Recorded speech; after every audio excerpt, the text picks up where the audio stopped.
ನಮಸ್ಕಾರ. ನನ್ನ ಹೆಸರು ರೋಹನ್ ಬರಚಂದ್ರ. ಈಗಷ್ಟೇ ಕೆಲವು ನಿಮಿಷ ಹಿಂದೆ ರಿಲಯನ್ಸ್ ಇಂಡಸ್ಟ್ರೀಸ್ದು ಕ್ವಾರ್ಟರ್ಲಿ ರಿಸಲ್ಟ್ಸ್ ಬಂತು. ಅದರ ಬಗ್ಗೆ ಒಂದು ಅಪ್ಡೇಟು, ಅದಕ್ಕೆ ಈ ವಿಡಿಯೋ ಮಾಡ್ತಾ ಇದ್ದೀನಿ. ಹಾಗೂ ಡೀಟೇಲ್ಸ್ ನೋಡ್ಬೇಕಂದ್ರೆ ಇಂಟರ್ನೆಟಲ್ಲಿ ನೋಡಿ. ಆದರೆ ಇದು ನಮ್ಮ ಒಂದು ಒಪಿನಿಯನ್ ಹಾಗೂ ನಮ್ಮ ಒಂದು ಕೆಲವು ಇನ್ಫಾರ್ಮೇಷನ್ ಪಾಸ್ ಆನ್ ಮಾಡ್ತಾ ಇದ್ದೀವಿ.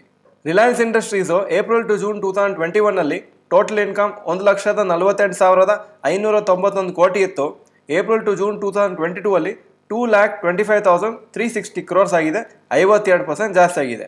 ನೆಟ್ ಪ್ರಾಫಿಟ್ಟು 13,806 ಕೋಟಿ ಇದ್ದಿದ್ದು 19,443 ಕೋಟಿ ಆಗಿದೆ, 41% ಜಾಸ್ತಿ ಆಗಿದೆ. ಸೊ ಈ ಗ್ರೋತ್ ನೋಡಿದ್ರೆ ಚೆನ್ನಾಗಿದೆ ಅಂತ ಕಾಣಿಸುತ್ತೆ. Reliance industries last 5 quarters April to June 2021 April to June 2022 ನಾನು ಬರೀ ನೆಟ್ ಪ್ರಾಫಿಟ್ ಓದ್ತಾ ಇದ್ದೀನಿ. 13,806 crores, 15,479 crores, 20,539 ಕೋಟಿ, 18,021 ಕೋಟಿ, 19,443 ಕೋಟಿ. ಸೊ ಚೆನ್ನಾಗಿದೆ ಪರ್ಫಾರ್ಮೆನ್ಸು, ಏನು ಪ್ರಾಬ್ಲಮ್ ಕಾಣ್ತಾ ಇಲ್ಲ ಇಲ್ಲಿವರೆಗೆ.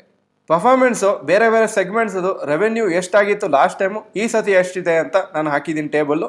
ಆಯಿಲ್ ಟು ಕೆಮಿಕಲ್ ಅವರ ಮೇಜರ್ ಬಿಸ್ನೆಸ್ಸು 1,03,212 ಕೋಟಿ ಇದ್ದಿದ್ದು 1,61,715 ಕೋಟಿ ಆಗಿದೆ, 57% ಜಾಸ್ತಿ ಆಗಿದೆ. ಆಯಿಲ್ ಟು ಗ್ಯಾಸ್ ಬಿಸ್ನೆಸ್ಸು 183% ಜಾಸ್ತಿ ಆಗಿದೆ. ರಿಟೇಲ್ ಬಿಸ್ನೆಸ್ಸು 52% ಜಾಸ್ತಿ ಆಗಿದೆ. ಜಿಯೋ ಡಿಜಿಟಲ್ ಸರ್ವಿಸಸ್ಸು 22% ಜಾಸ್ತಿ ಆಗಿದೆ. ಹಾಗೂ ಅದರ್ಸು ಬೇರೆ ಅಸಾರ್ಟೆಡ್ ಬಿಸ್ನೆಸ್ಸಸ್, ಮಿಸಲೇನಿಯಸ್ ಬಿಸ್ನೆಸಸ್ ಅಂತ ಏನು ಕರಿತೀವಿ, 28% ಜಾಸ್ತಿ ಆಗಿದೆ. ಸೊ ಎಲ್ಲ ಸೆಗ್ಮೆಂಟು ಗ್ರೋತ್ ಆಗಿದೆ, ಚೆನ್ನಾಗಿದೆ ಪರ್ಫಾರ್ಮೆನ್ಸು. ರೆವೆನ್ಯೂ ಹಾಗೂ ಪ್ರಾಫಿಟ್ ಫಿಗರ್ಸು ಜೂನ್ 2021 ಕಂಪೇರ್ ಮಾಡಿದ್ರೆ ಎಲ್ಲನೂ ಚೆನ್ನಾಗಿ ಗ್ರೋತ್ ಆಗಿದೆ. ಹಾಗೂ ಎಲ್ಲ ಬಿಸ್ನೆಸ್ ಸೆಗ್ಮೆಂಟ್ಸಲ್ಲೂ compare to last time growth ಆಗಿದೆ. ಯಾವುದ್ರಲ್ಲೂ ಫಿಗರ್ಸು ಕಮ್ಮಿ ಆಗಿಲ್ಲ ಕಂಪೇರ್ ಟು ಲಾಸ್ಟ್ ಇಯರು. ಆದರೆ ಅನಲಿಸ್ಟ್ ಪ್ರಕಾರ ಇದು ಬಿಲೋ ಎಕ್ಸ್ಪೆಕ್ಟೇಷನು. ಹಾಗೂ ಅವ್ರಿಗೆ ಏನು ಅನಿಸ್ತಾ ಇತ್ತು ಅಂದರೆ ಪ್ರಾಫಿಟ್ ಹಾಗೂ ರೆವೆನ್ಯೂ ಇನ್ನೂ ಜಾಸ್ತಿ ಬರ್ಬೋದಿತ್ತಂತ. ಸೊ ಬಿಲೋ ಎಕ್ಸ್ಪೆಕ್ಟೇಷನ್ ಅಂತ ಇದು ಒಂದು ಲೇಬಲ್ ಹಾಕಿದ್ದಾರೆ ಅದಕ್ಕೆ. ರಿಸಲ್ಟ್ಸು ಈಗಷ್ಟೇ ಮಾರ್ಕೆಟ್ ಕ್ಲೋಸ್ ಆದಮೇಲೆ ಬಂದಿದೆ. ಇವತ್ತು ಕ್ಲೋಸ್ ಆಗಿದ್ದು ರಿಲಯನ್ಸ್ ಇಂಡಸ್ಟ್ರೀಸ್ ಶೇರ್ಸು 2,503 ಹಾಗೂ ಲಾಸ್ಟ್ 1 ಇಯರಲ್ಲಿ ರಿಲಯನ್ಸ್ ಇಂಡಸ್ಟ್ರೀಸ್ ಶೇರ್ ಪ್ರೈಸು 18% ಜಾಸ್ತಿ ಆಗಿದೆ. ನಿಫ್ಟಿ ಅದೇ ಟೈಮಲ್ಲಿ 6% ಜಾಸ್ತಿ ಆಗಿದೆ. ರಿಲಯನ್ಸ್ ಇಂಡಸ್ಟ್ರೀಸ್ ಶೇರು ಕ್ವಾರ್ಟರ್ಲಿ ರಿಸಲ್ಟ್ಸಿಗೆ ರಿಯಾಕ್ಟ್ ಆಗೋದು ಮಂಡೇ, ಯಾಕಂದರೆ ಇವತ್ತು ಶುಕ್ರವಾರ ಆಯಿತು. ಸೊ 2 ದಿವಸ ಇನ್ವೆಸ್ಟರ್ಸ್ ಎಲ್ಲ ಡಿಸೈಡ್ ಮಾಡ್ಬೋದು ಏನು ಮಾಡಬೇಕು ಈ ಸ್ಟಾಕಿಗೆ ಅಂತ. ಯೂಶಲಿ ರಿಯಾಕ್ಷನ್ ಆಗೋದು ಶಾರ್ಟ್ ಟರ್ಮ್ ಇನ್ವೆಸ್ಟರ್ಸ್ ಅಂದರೆ, ಲಾಂಗ್ ಟರ್ಮ್ ಇನ್ವೆಸ್ಟರ್ಸ್ ಅನ್ನೆಸರಿಯಾಗಿ ಸೇಲ್ ಮಾಡೋಕ್ಕೆ ಹೋಗಲ್ಲ. ಓವರ್ ಆಲ್ ಮಾರ್ಕೆಟ್ ಸೆಂಟಿಮೆಂಟ್ ಅಂತೂ ಪಾಸಿಟಿವ್ ಇದೆ, ಮಾರ್ಕೆಟ್ಸ್ ಮೇಲೆ ಹೋಗ್ತಾ ಇದೆ. ಆದರೆ ಇಂಟ್ರೆಸ್ಟಿಂಗ್ ಏನಂದರೆ ಈ ರಿಸಲ್ಟ್ಸು ಬಿಲೋ ಎಕ್ಸ್ಪೆಕ್ಟೇಷನ್ ಅಂತ ಹೇಳಿದಾರಲ್ವ. ಸೊ ಈ ಶೇರಲ್ಲಿ ಕರೆಕ್ಷನ್ ಆಗುತ್ತಾ ಅಥವಾ ರಿಲಯನ್ಸು ಮಾರ್ಕೆಟ್ ಜೊತೆಗೆ ಇನ್ನೂ ಮೇಲೆ ಹೋಗುತ್ತಾ ಅಂತ ಮಂಡೇ ನೋಡಬೇಕಾಗುತ್ತೆ. ಇಂಟ್ರೆಸ್ಟಿಂಗ್ ಆಗಿ ಇದೆಲ್ಲರೂ ಅಬ್ಸರ್ವ್ ಮಾಡಬೇಕು.